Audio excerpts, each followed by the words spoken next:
Hello, I'm here with a new video of exercise 4B, syllabus D3, page number 96, and this is the 7th edition of this book. Okay, so exercise is 4B, it is on page number 96 and syllabus D3. So this book is used here, and we are using this book now. We have question number, we have in the previous video we have solved question number 1. Okay, in this video we will try to understand how to deal with indices in question number 2. In question number 2 he says that find the value of each of the following. The first question is 2 0 and 2 4. This is the question. Now see, this is 2 0 and this is 2 4. Bases are same, and powers are different. Okay, and there is a multiply sign in between. So whenever you have to multiply two indices, powers are added. So we will add these powers like this. Okay, 0 came from here, 2 4 came from here, we added these two powers. Okay, now by adding these two we got 2 to the power 4. Okay, so this is what we have got here after applying quotient law. Okay, now if it is 2 to the power 4, it means we can write it like this: 2 into 2 into 2 into 2.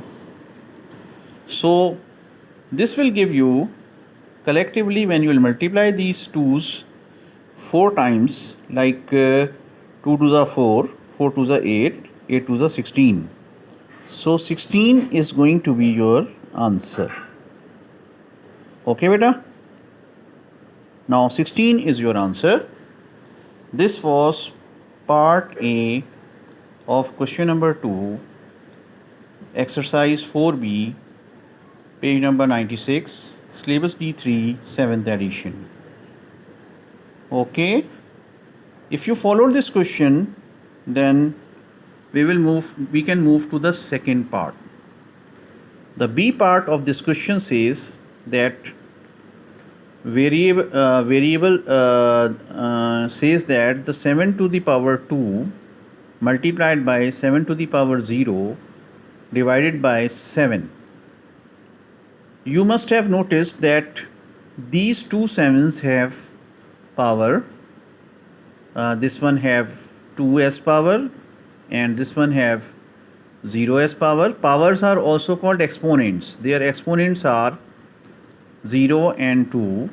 Okay, so these indices, and there is no power over here. So when there is no power, it means there is 1. So what we will do over here is that to solve this question we have to apply multiply law. Okay, in multiplication we add powers. So see, 2 plus 0, and there is a divide sign, so we will subtract power. So as we discussed before, 7 has a power of 1, so this 1 will be subtracted.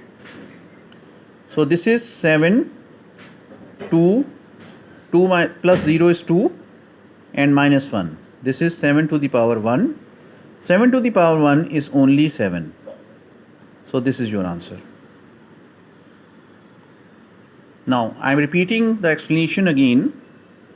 7 square multiplied by 7 0 divided by 7. Over here these indices have these two are the indices. Okay, so 7 have a power of 2 and this 7 have a power of 0, and this 7 is without anything. Okay, whenever there is no power, it means there is 1. So whenever we multiply these two, because there is a multiply sign, we have to take plus, and then because of this divide sign we have to take minus. So 2 minus 1 is 1 and 7 is your answer. Okay, so this was a very easy question. We didn't have to do anything in this question. Only it is the concept that in multiplication we add powers and in division we subtract powers.